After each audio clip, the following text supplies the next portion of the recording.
Sitting at her desk, Tara noticed that little Tom seemed nervous. He looked around and shifted uneasily on his chair.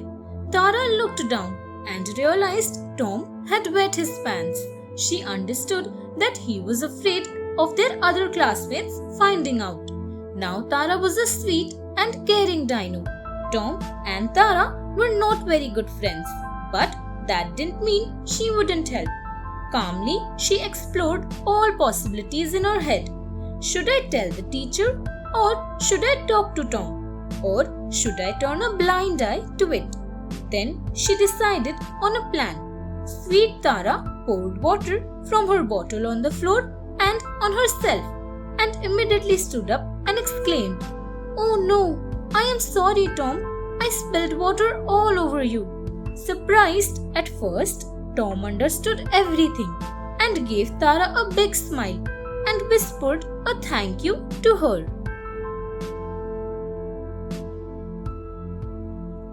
Shane's lunchbox. Shane came from a dino family of little means. His parents worked really hard, but money was always a problem. There were times when they would go without one proper meal for days.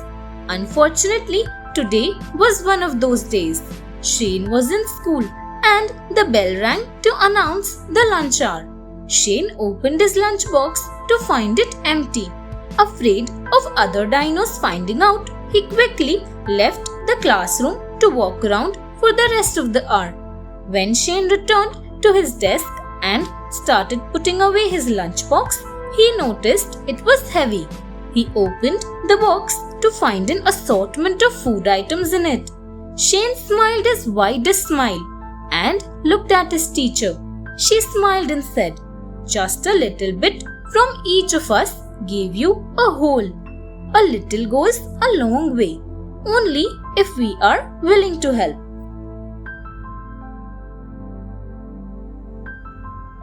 The new game. Sophia and Jackson were next door neighbors. They used to play together all the time. One day, they decided to play a new game that required them to stay in their own yards and play through the divider in between. Sophia sat on one side and Jackson on the other, and they started the game. Within a few minutes, they started fighting. Loud yelling and name calling followed. Their mothers came out of their caves to check on them. Seeing them fighting, they asked, "What is the matter?" Sophia said, "Jackson is saying this green box is red." "But Mom," said Jackson, "it is really red. Look," pointing at the box. Both moms looked at each other, smiled, and told their kids, "Even if we are right, we shouldn't insist that others are wrong. Look, the box is red from one side and green from the other side."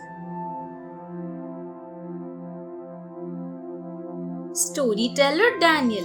Dinoville had seen many wars. The dinosaurs in that village respected and loved their soldiers a lot.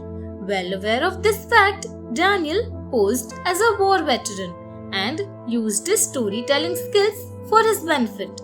Every day he used to tell fictitious heroic tales. One day Daniel told everyone how he lost one eye during a war and needed a fortune to get his eyesight back. This story immediately stirred sympathy in Dinoville. Everyone started making huge donations in the form of money and jewelry. Daniel could finally see his evil plan working. After collecting all the donation money, he fled from the village the very next morning. At dusk, the people started gathering around his house waiting for more tales. But the wait was futile. Daniel had already fled, and everyone learned the hard way that not every story one hears may be true. Thanks for watching.